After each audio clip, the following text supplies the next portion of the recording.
Main event of the evening.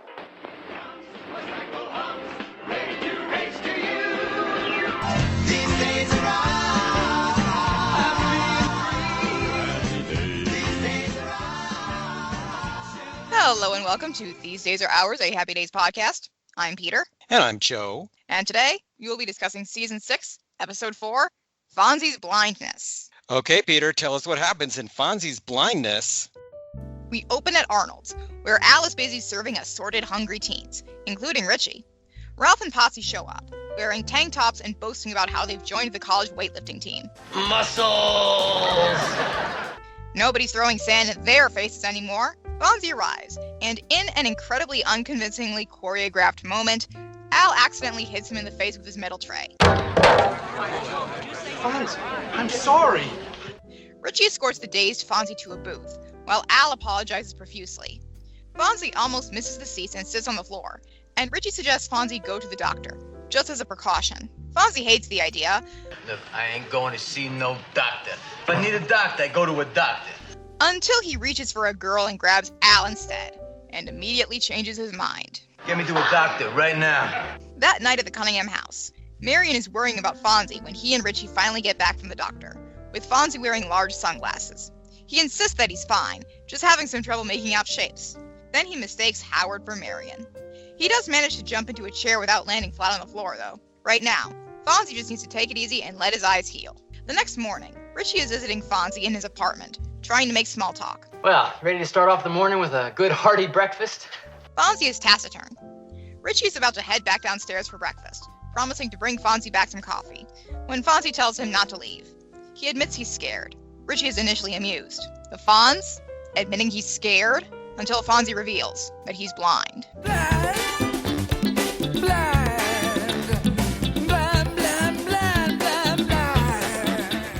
A few nights later at Arnold's, Ralph is explaining to Potsy and Al what's wrong with Fonzie, according to Ralph's optometrist father. What Fonzie's got is optic neuritis. And with treatments, he could get his sight back eventually. Fonzie arrives there for the first time in a while, escorted by Richie, who is trying to be comforting. Al is overcome with guilt at causing Fonzie's blindness, offering to leave town or adopt Fonzie. Fonzie tells him to forgive himself. Thanks, Fonz. If I only could. Al leaves in shame. Richie drags over Ralph and Potsy to talk to Fonzie. Potsy, grasping for a topic of conversation, asks if Fonzie has seen this month's Playboy centerfold. He quickly realizes his mistake and claims it wasn't that good. Staples covered everything. Richie prompts Ralph to tell a joke, and Ralph does the old spider doing push-ups gag. Since it's a visual gag, it does nothing for Fonzie. He wants to go home, but Richie talks him into starting the jukebox. I could do this blindfolded. That's right. Fonzie tries, but ends up hitting Al instead. Mortified, Fonzie demands to leave. A week later at dinner, Fonzie asks Joni to butter his knife for him. He then asks for salt, and Richie asks why Fonzie doesn't just reach out and grab the salt himself, then stops Marion from helping Fonzie with his fork. The doctor says Fonzie has to do some things for himself now. The doctor's treatments might not be working so far, but at least he's trying, which is more than Richie can say for Fonzie. Fonzie once said he could put an entire engine together blindfolded, and now he can't find his fork. Look, your fork, it's right here. Everything's in its normal place, and the food. We talked about that, right? Marion tells Richie Fonzie needs time to learn how to do things for himself, and Richie demands to know when Fonzie is going to start. Howard says when he makes the adjustment, and for now he just needs their help. Fonzie, upset, asks Joni to help him upstairs, and Richie calls Fonzie a coward and says it's his decision to be useless. Fonzie does not react well to this. You want me to help myself? Yes! I'll help myself. Yeah, that's what happens when I help myself. You see that? I'm useless. I'm blind. The next day, Joni is reading to Fonzie when Richie arrives, asking to be alone with Fonzie. Fonzie allows this, and Joni leaves, after telling Richie to be nice. You be nice. Richie brought Fonzie a present, and says they went to a lot of trouble to get it. They being himself, Ralph, and Potsy, who are carrying various motorcycle parts.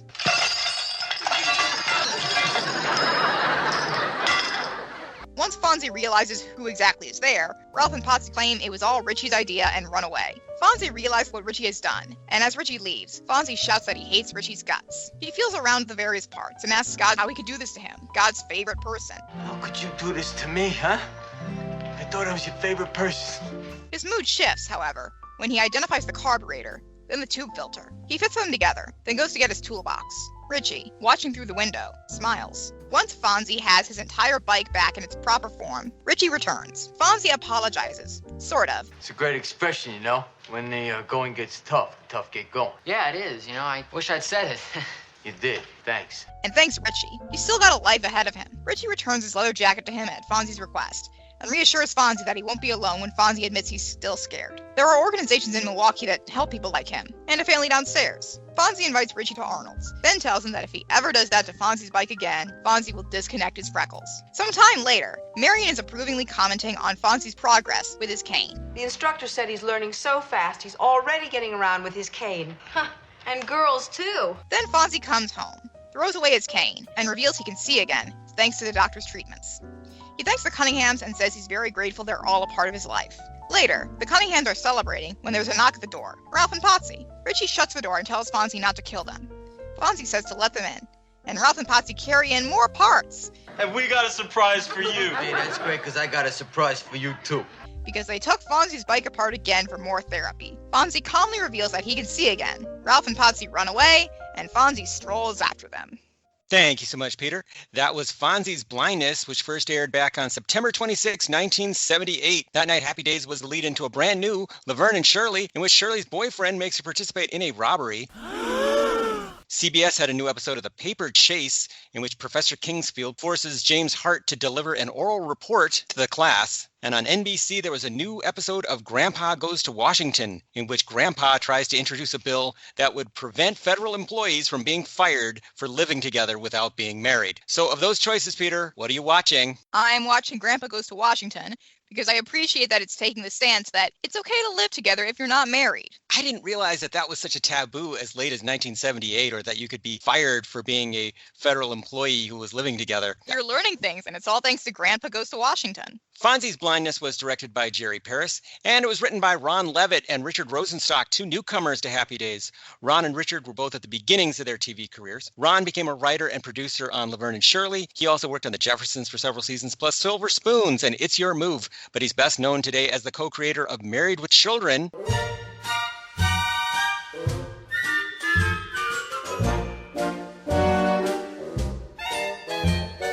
And Unhappily Ever After, plus the cult favorite Women in Prison. Oh, little girls, now you're trapped in this cruel, crazy world. He died in 2008. As for Richard, he also went on to write for Laverne and Shirley, plus Mork and Mindy, and even Joni Loves Chachi. Later, he became a writer-producer on sitcoms like The King of Queens, Family Guy, The Big Bang Theory, and Arrested Development. Now the story of a wealthy family who lost everything, and the one son who had no choice but to keep them all together. It's Arrested Development. He even wrote a failed pilot for a sitcom based on Gary Marshall's movie, The Flamingo Kid. Huh. As for guest stars this week, there are none.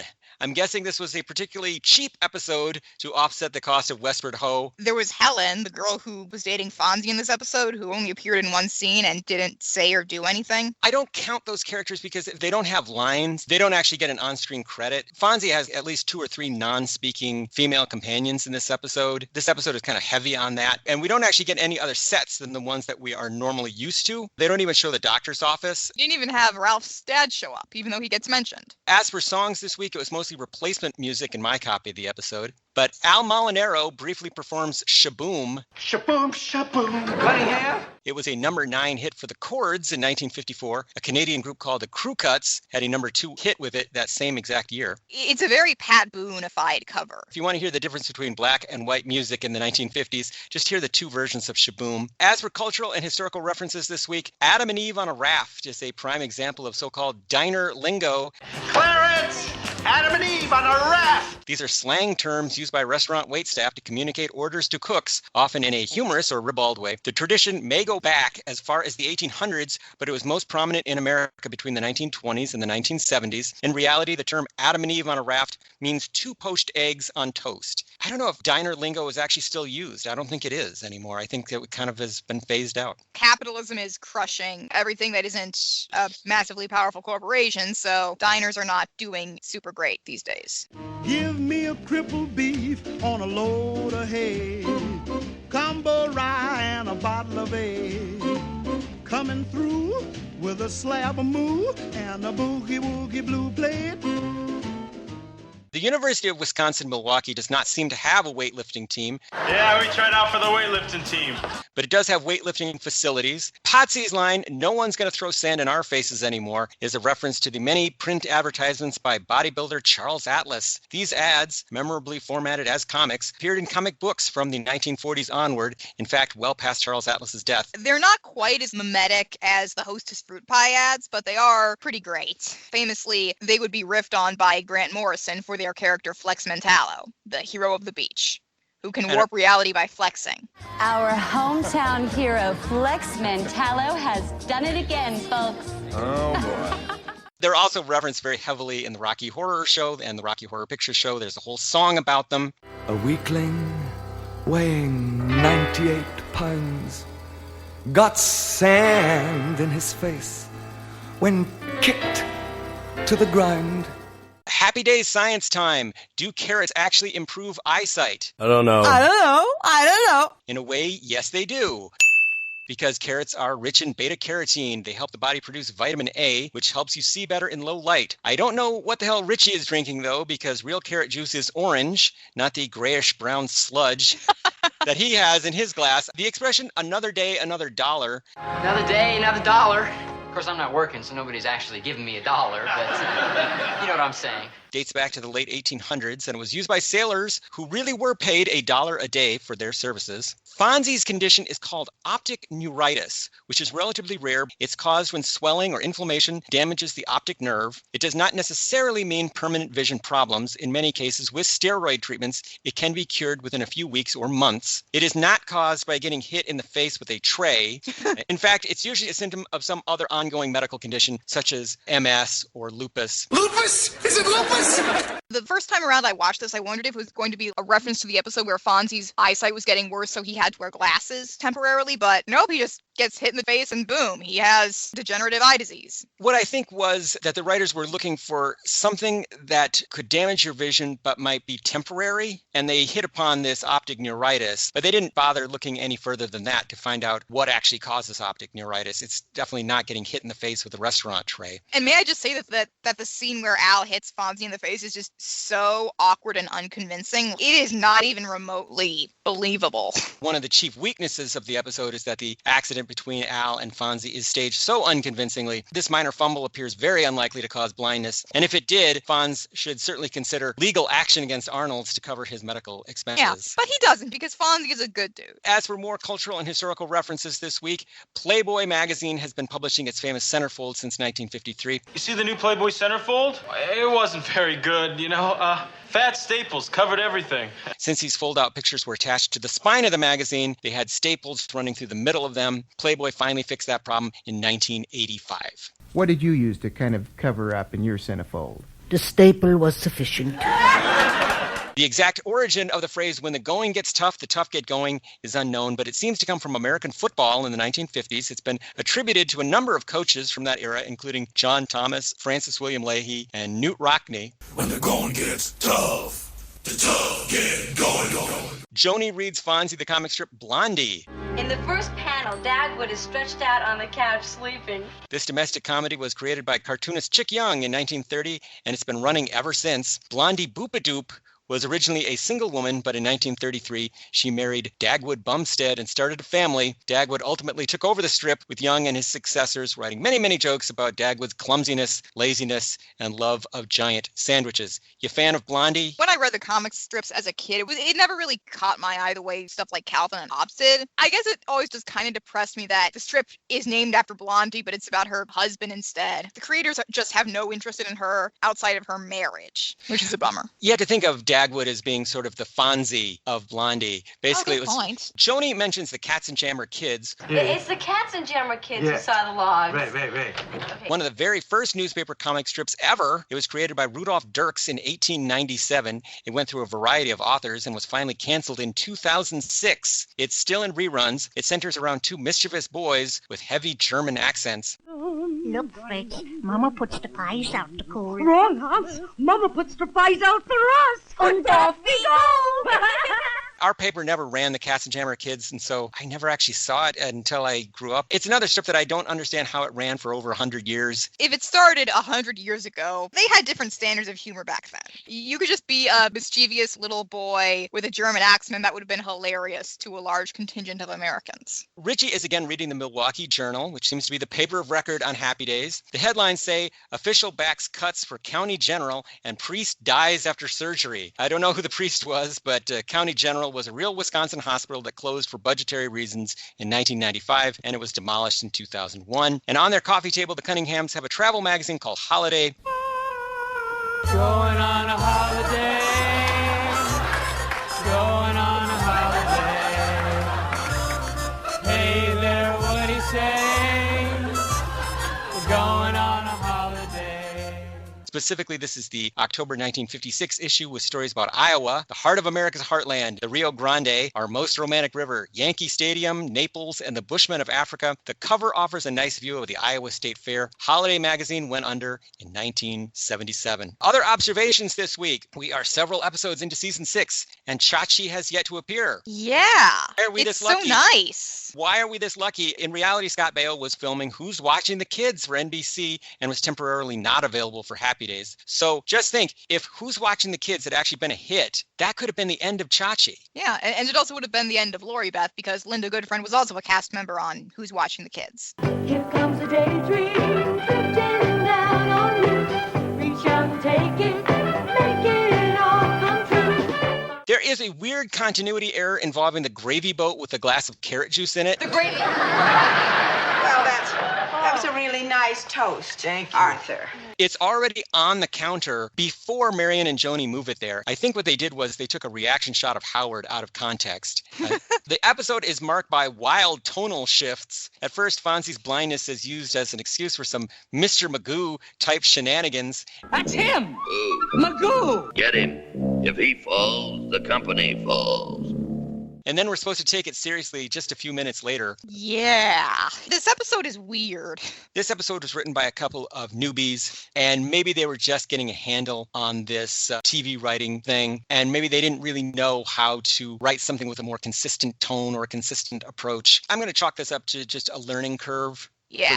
For two new guys. After Fearless Fonzarelli Part 2 and Fonzie the Salesman, this marks the third time that Fonzie has suffered a setback and become a self-pitying hermit in response. I think I see a pattern emerging. What do you think? Oh yeah, this is absolutely a consistent character trait for Fonzie. Because he's supposed to be the coolest guy alive, and cool people don't have to make an effort or experience setbacks. And so when he does experience a setback that requires him to try and do things differently, he just shuts down. For season 6, Happy Days has a new composer, Ben Lanzarone. We talked about his music a little bit during our review of Westward Ho, and he does add some dramatic themes here.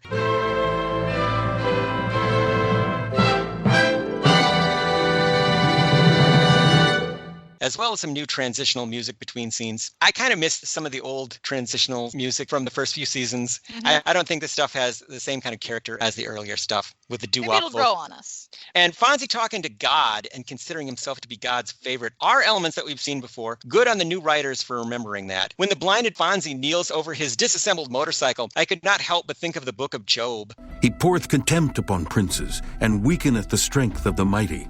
He taketh away the heart of the chief of the people of the earth, and causeth them to wander in a wilderness where there is no way. They grope in the dark without light, and he maketh them to stagger like a drunken man. I only noticed the second time through the episode that Richie is crying as he watches Fonzie through the window. Just this image of the blinded Fonzie kneeling over his broken motorcycle. This is like biblical retribution. That scene actually did work on me in a way. Mm-hmm. Fonzie just having a complete mental breakdown. Not only is he slowly going blind, his motorcycle has been destroyed by people who he thought was his friends. It's a surprisingly dramatic and powerful moment in the episode. So, Peter, were there any memorable Happy Days fashions in this episode? Aside from the tank tops that Ralph and Potsy were wearing, not really, no. How could I forget those tank tops? Donnie Most is surprisingly cut. I did not expect that. I do not know how to feel about that. So, Peter, I will ask that age-old timeless question. Was this episode any good? I liked it better than I did the first time I watched it, because the first time I watched it, I thought, oh, wow, is this the worst episode of Happy Days? Is this worse than the one where Potsy maybe sexually assaults a girl? But no, this is not worse than the episode where Potsy sexually assaults a girl. There were actually some pretty good moments in it. I liked that Richie reached the end of his rope and he did something very shocking to snap Fonzie out of his funk. Fonzie, I never thought I would ever say this to you, but you're a coward. You call me a coward. But at the same time, there are a lot of really jarring tonal shifts, and this is generally heavier than Happy Days usually goes to, the occasional very special episode aside, and it's not the best episode that Happy Days has to offer, and I'm honestly glad it's over. When I saw this episode a few months ago on MeTV in reruns, I rejected it outright. The collision between Al and Fonzie at Arnold's is staged so poorly that I could not believe any of this plot. The whole story hinges on that moment when Al blinds Fonzie, and then to believe the rest of the episode, you have to believe that he would have been blinded by that accident. What I will say is that when I was rewatching the episode for this podcast, I did start to appreciate the moments between Fonzie and Richie. I think this is actually a really good week for Richie because he shows that he's really the one true friend that Fonzie has in this situation. Everybody else is trying to coddle Fonzie and treat him like a helpless baby, basically. And so it's a good Richie Fonzie story. The acting by Henry Winkler and Ron Howard is actually pretty decent. Unfortunately, the whole thing is just kind of undone by the stupidity of how Fonzie went blind. And I will also say that one episode disabilities are generally not great because they tend to act like disabilities are just something that are entirely temporary, and then boom, you don't have to deal with them after the obligatory half-hour episode. I was blind, now I can see. Oh! That's kind of shitty. We do get indications that time is passing in this episode. We do get Fonzie eventually learning how to adjust to being blind, and there are references being made to treatments and stuff. But generally, I think that having episodes where characters are temporarily disabled are not great. The issue of Fonzie's blindness is dealt with far too easily here. It just comes and goes as if it never mattered. I'm reminded of the episode where Fonzie needed glasses for 1 week. A lot of this seems also recycled from Fearless Fonzarelli Part 2, in which Fonzie is relegated to the couch and doesn't think he's going to walk. And then Richie shows him the tough love, and then finally Fonzie's able to walk, and then it's never a problem again. And then Richie almost dies from last season, where Richie almost dies, but then Fonzie prays over him, and suddenly Richie is just magically better, and then nothing happens out of that. So yeah, these basic themes have been done before, and frankly, better. I can't really recommend Fonzie's Blindness, but the acting actually makes it somewhat worthwhile. There's some fun Potsy and Ralph stuff. Other than that, though, I would say that this one is mostly a misfire. For the most part, yeah, you're okay skipping this one. So, Peter, how can people keep up with us and find out about all the wonderful things that we are doing? Listeners can follow us on Twitter at Fonzie Podcast. They can follow me on Twitter at Peter Volfranc. That's PeterVulfranc. And they can follow me on Twitter at Joe_A_Blevins. They can find this podcast online at thesedaysaroours.libsyn.com. And they can email us with questions, comments, and concerns at thesedaysaroourspodcast@gmail.com. So, Peter, what do we have on the docket for next week? Next week? So you know how Richie got unreasonably upset at Lori Beth for interacting with men who are not him in Rules to Date By? Well, next episode, we get to see that Richie is a big fat hypocrite when he cheats on Lori Beth in Casanova Cunningham. Well, I'm disappointed to hear that, but I guess we'll talk all about it next week. So see you later, alligator. In a while, crocodile. Life could be a dream. Life could be a dream. Shaboom. Life could be a dream. If I could take you up in paradise up above. If you would tell me I'm the only one that you love. Life could be a dream. Sweetheart, hello, hello again. Shaboom, and open we'll meet again. Boom. Fonz, I'm sorry.